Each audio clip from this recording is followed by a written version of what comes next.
శ్రీమాత్రే నమః. ప్రేక్షకులందరికీ కూడా ఆ లలితాంబిక అమ్మవారి యొక్క అనుగ్రహం పరిపూర్ణంగా కలగాలని మనస్ఫూర్తిగా కోరుకుంటూ మనం ఈరోజు చెప్పుకోబోయేటువంటి మాస ఫలితాల్లో ముఖ్యంగా కొత్త సంవత్సరం రాబోతుంది మనకి. కాబట్టి ముందుగా మీ అందరికీ కూడా ఆంగ్ల నూతన సంవత్సర శుభాకాంక్షలు. అలాగే మనకి ఈ యొక్క జనవరి మాసంలో అసలు గ్రహస్థితి ఏ విధంగా ఉంది చూసుకున్నట్లయితే, మేషరాశిలో గురువు, అదేవిధంగా కన్యారాశిలో కేతువు యొక్క సంచారము, వృశ్చికంలో శుక్రుడు బుధుడు సంచరిస్తున్నారు, ధనస్సులో రవి మరియు కుజులు, మకరంలో శని భగవానుడు, అదేవిధంగా మీనంలో రాహువు.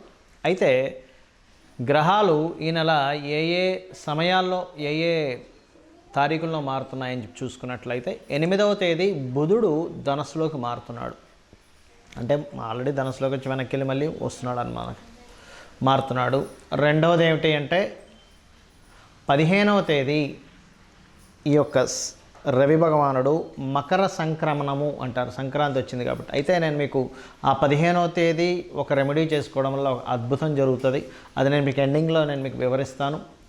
అలాగే చూసుకున్నట్లయితే 19వ తేదీ వృశ్చిక రాశి నుంచి శుక్రుడు ధనుసు రాశిలో సంచరిస్తున్నాడు.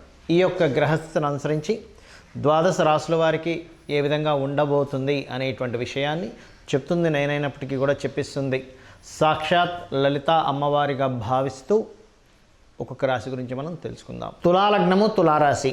మీకు ఈ యొక్క వారము ఏదైతే ఉందో 2వ స్థానంలో శుక్రబుధులు సంచరిస్తున్నారు. అంటే మీ అధిపతి వెళ్ళి 2వ స్థానంలో వెళ్ళి కూర్చున్నాడు. దీనివల్ల ఫండ్స్ ఏవైతే ఉంటాయో, ఫైనాన్షియల్ గ్రోత్ ఏదైతే ఉంటుందో, ఇదంతా కూడా విదేశీ మూలకము, ట్రైనింగ్ సెంటర్స్ రిలేటెడ్ సంబంధించిన విధంగా దూర ప్రాంతాలకి మీ యొక్క బిజినెస్ని ఎక్స్పాన్షన్ చేసేటువంటి మూలంగా మీకు ధనయోగం కలుగుతుంది. ధైర్యంగా కొన్ని పనులు చేయడం ద్వారా కూడా మీకు పేరు ప్రఖ్యాతలు రావడం కానివ్వండి, సక్సెస్ అవ్వడం కానివ్వండి చక్కగా చూపిస్తుంది, ముఖ్యంగా 15వ తేదీ లోపల. కాకపోతే కొన్ని ఆలోచనలు, అయ్యో నేను అనవసరంగా ఈ ఆలోచన చేశాను, కానీ ఈ ఆలోచన చాలా ఎప్పుడో ఫలిస్తుంది. కొన్ని ఆలోచనలు చూడండి, ఇప్పుడు నిర్ణయం తీసుకొని ఈ స్టెప్ తీసుకోవడం వల్ల ఏమవుతుంది, అది ఇప్పటికి పనిచేయదు. ఎప్పటికో 1 సంవత్సరమో 2 సంవత్సరాలు 3 సంవత్సరాలకు దాని ఫలితం ఇస్తుంది. అప్పుడు అనిపిస్తుంది అయ్యో అప్పుడు చేశాను ఈ పని అని.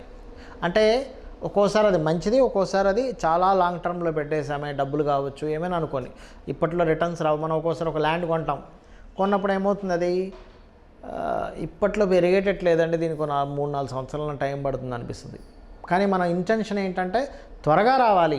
మనం గతంలో మా ఫ్రెండ్ ఒక అతను కొన్నాడు, 3 నెలల్లోనే అది చాలా మంచి రేట్ వచ్చింది, ఇది 4 సంవత్సరాలు పడుతుందా అనిపిస్తుంది. కానీ గ్రహస్థితి ఆ విధంగా ఉంది కాబట్టి మీ ఆలోచనలు చాలా క్లియర్గా లాంగ్ టర్మ్ అవుతుందా షార్ట్ టర్మ్లో వస్తుందా ఒక క్లారిటీతో ముందుకు వెళ్ళండి. ఇన్వెస్ట్మెంట్స్ విషయంలో ప్రత్యేకంగా. అలాగే మరొక విషయం ఏంటంటే, ఇక్కడ గమనించుకున్నట్లయితే ధనాభివృద్ధి, కుటుంబాభివృద్ధి బ్రహ్మాండంగా ఉంది. హోమ్ లోన్స్ లభిస్తాయి. వివాహం కోసం చేసే ప్రయత్నాలు కూడా చాలా చక్కగా యోగ్యవంతంగా ఉంది. అందులో ముఖ్యంగా బంధువర్గంలో ఉన్న వారిని టచ్ చేసి చూడండి. మీకు ఎవరైనా బంధువులు ఉన్నా, ఫ్రెండ్స్ ఉన్నా, మీ సర్కిల్లో వాళ్ళని టచ్ చేయండి, తొందరగా మీకు సక్సెస్ అవుతుంది వివాహం విషయంలో. అంటే వారిని కనుక సంప్రదించినట్లయితే, టచ్ చేయమంటే ఏదో ముట్టుకోవడం అని కాదు, సంప్రదించినట్లయితే ఆ యొక్క వివాహ ప్రయత్నాలు సక్సెస్ఫుల్ అవుతాయి. అలాగే మరొక విషయం ఏంటంటే, ఇక్కడ గమనించుకున్నట్లయితే ఉద్యోగ ప్రయత్నాలు కూడా చాలా చక్కగా సక్సెస్ ఉంది. ఉద్యోగం రావడమే కాదు, ఉద్యోగంలో ప్రమోషన్స్ కూడా ఈ యొక్క మాసంలో ప్రధానంగా 15వ తేదీ లోపల మరింత అద్భుతమైన ఫలితాలు రానున్నాయి. ఇక మీరు చేయవలసినటువంటి దేవతారాధన ఏమిటి అని చూసుకున్నట్లయితే, శని భగవానుడి దగ్గర దీపారాధన చేయండి, మరియు కాళికాదేవి యొక్క ఉపాసన చేయండి, అన్ని విధాలు బాగుంటుంది. రవి సంక్రమణం జరిగే రోజు 15 జనవరి రోజు ఒక పరిహార మార్గం చేసుకోవడం ద్వారా మంచి జరుగుతుంది అందరికీ అనేటువంటిది నేను మీకు మొదట్లో ప్రస్తావించాను. ఇప్పుడు దాని గురించి చెప్తాను. అదేమిటి అంటే, 15వ తేదీ ఉదయమే సరిగ్గా మనకి సూర్యభగవానుడు ధనస్సు రాశి నుంచి మకర రాశిలో ప్రవేశిస్తుంటాడు. ఇలా ప్రవేశించేటప్పుడు ప్రధానంగా మకర రాశి అనేటువంటిది మనకి కర్మస్థానముగా చెప్తూ ఉంటారు. అంటే కర్మకు సంబంధించినటువంటి రాశి. ఈ కర్మకు సంబంధించినటువంటి రాశుల్లో మకరము, కుంభము, అందులో ప్రధానమైనటువంటిది మకరం. ఈ ధనుర్మాసాన్ని కంప్లీట్ చేసుకుని మకరంలోకి అంటే కర్మరాశిలోకి ఆత్మకారకుడు ప్రవేశిస్తున్నాడు. ఈ సంక్రమణానికి జ్యోతిష్ శాస్త్రంలో, మన శాస్త్రాల్లో, పురాణాల్లో అన్నిట్లో కూడా ఒక విశేషమైనటువంటి చెప్పబడింది. ఏమిటది అంటే, ఎవరైతే ఈ సంక్రమణం రోజు, కామన్గా అందరం ఏంటి సంక్రాంతి రోజు గాలిపటాలు ఎగరేసుకుంటాము, పూజ చేసుకుంటాము, రకరకాలు ఉంటాయి. అయితే ఇక్కడ నేను చెప్పేది ఏమిటంటే, ఎవరైతే ఉదయం నిద్రలేచి చక్కగా కాలకృత్యాలు తీర్చుకొని మీ ఇష్టదైవాన్ని పూజిస్తారో, చాలామంది పూజించడం అంటే ఏముందండి అనుకుంటాం, కానీ శాస్త్రంలో పూజ అనేటువంటి దానికి అర్థం ఏం చెప్పింది, వేదం యొక్క అర్థం ఏమిటి అని చెప్పి చూసుకున్నట్లయితే, పూర్వ వైభవము ఏ కర్మ చేయడం ద్వారా జనిస్తుందో దాని పేరు పూజ అట. పూర్వ వైభవము ఏ కర్మ చేయడం ద్వారా జనిస్తుందో దాని పేరు పూజ. అంటే చూడండి, కొంతమంది అంటుంటారు, ఏమండి మేము పలానా ఒకప్పుడు అలా బ్రతికామండి, ఒకప్పుడు ఇలా బ్రతికామండి, మేము చాలా వైభవంగా ఉండేది, కానీ మరలా మేమన్నీ కోల్పోయామంటే శాస్త్రం చెప్పినటువంటిది, వేదం చెప్పినటువంటి అర్థం పూజ.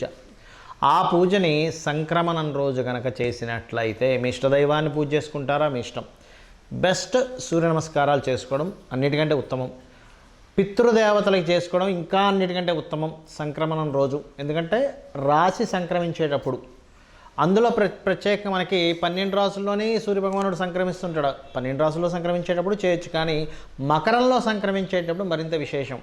ఎందుకు అంటే కర్మ స్థానాల్లోకి సూర్యభగవానుడు వెళ్తున్నాడు కావున. అదేవిధంగా స్వయం పాకము అంటే బియ్యము, 2 రకాల కూరగాయలు, పప్పు, చింతపండు, అదేవిధంగా మిరపకాయలు, ఇట్లాంటివన్నీ కూడా ఇస్తారు, ఉప్పు, ఇవన్నీ కూడా.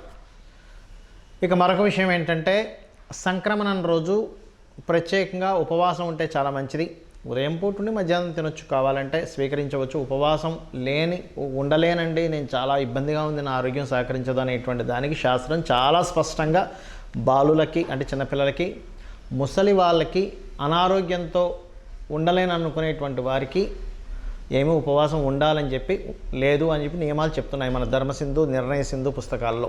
అయితే ప్రత్యేకంగా ఈ యొక్క సంక్రమణం జరుపుకున్నప్పుడు జరిగే ముఖ్యమైన ఫలితం ఏమిటి అంటే, జాబ్ స్టెబిలిటీ లేదు అని బాధపడుతుంటారు చూసారా, ఏమంటే నాకు ఏ ఉద్యోగంలో స్టెబిలిటీ లేదు, నా కర్మేంటి ఇలా ఉంది, నా రోజులు అసలు ఎప్పుడు మారుతాయి, నేను అసలు ఏం చేసినా కలిసి రావట్లేదు అంటూ ఉంటారు. అటువంటి వాళ్ళకి ఈ యొక్క ఆత్మకారకుడు ఎప్పుడైతే కర్మస్థానంలో ప్రవేశిస్తుంటాడో ఖచ్చితంగా వస్తుంది. అందులో ప్రత్యేకంగా జాబ్ రావట్లేదు, జాబ్ సంబంధించిన ఇబ్బంది ఉందనుకునేటువంటి వారు గుర్తుపెట్టుకోండి, ఓం శ్రీమాత శ్రీ మహారాజ్ని శ్రీమత్ సింహాసనేశ్వరి నమః అనే నామాన్ని మినిమం 1 అవర్ చేయండి. అదేవిధంగా సంపదలు లేవండి, ఫైనాన్షియల్గా బాగా ఇబ్బంది పడుతున్నాను అనుకునేటువంటి వారు ఓం సంపత్కరీ సమారూఢ సింధుర వ్రజ సేవితాయ నమః చేసుకోవచ్చు, లేదా ఓం ధర్మాధార ధనాధ్యక్ష ధనధాన్య వివర్ధిని అనే నామం కూడా చేసుకోవచ్చు.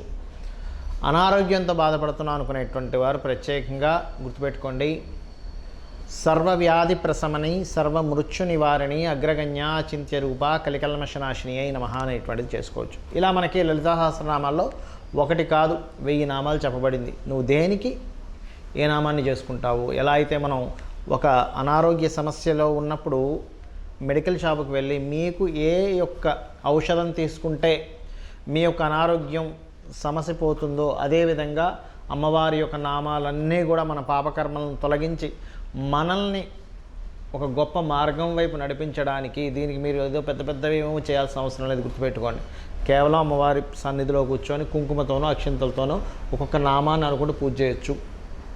అయితే ఇక్కడ ఈ యొక్క నామస్మరణ ద్వారా సంక్రమణం రోజు ఇవి మీరు పొందవచ్చు శాస్త్రం చెబుతున్నటువంటిది.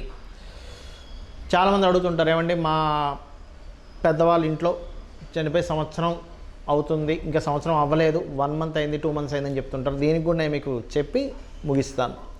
11 రోజులు మాత్రమే నియమము. 11వ రోజు తర్వాత మీరు జపాలు తపాలు కామన్గా ఇంట్లో చేసుకునే నిత్యదేవత ఆరాధన, ఆలయానికి వెళ్ళవచ్చు కూడా. అందుకే చూడండి, 11వ రోజు మనం ఆలయంలో నిద్రించమని చెప్తారు. ఎందుకు అంటే ఆ రోజు నుంచి నువ్వు ఆలయ దర్శనం చేయవచ్చు, ఇంట్లో దీపం వెలిగించవచ్చు అని చెప్తూ ఉంటారు. ఎందుకు చెప్తున్నానంటే ఈ మాట, చాలామంది పూజలు చేస్తూ మాకు ఫలితం రావట్లేదు అనడానికి కారణం ఒకటే, ఇలా తెలిసి తెలియక ఆ సంవత్సరం పాటు దీపం వెలిగించకపోవడం వల్ల నెగిటివ్ ఎనర్జీ బాగా ఫామ్ అయిపోతుంది ఇంట్లో.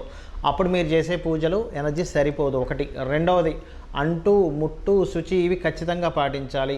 ఇవి పాటించకుండా మీరు ఎన్ని పూజలు చేసినా దాని ఎనర్జీ అక్కడ సరిపోదు, గుర్తుపెట్టుకోండి. ఎందుకంటే 1 అడుగు 2 అడుగులు ముందుకు వేస్తున్నారు, 4 అడుగులు వెనక్కి వేస్తున్నారు. ఎప్పటికి చేరుకుంటారు మీరు మీ యొక్క గమ్యానికి?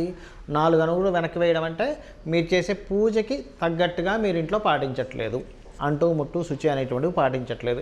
ఇవి పాటించకుండా మీరు ఎన్ని పూజలు చేసినా 2 అడుగులు ముందుకి 2 అడుగులు వెనక్కి లాగే ఉంటుంది పరిస్థితి. కాబట్టి ఇవి పాటించండి. ఈ యొక్క 15వ తేదీ మకర సంక్రాంతి సంక్రమణం రోజు మీ యొక్క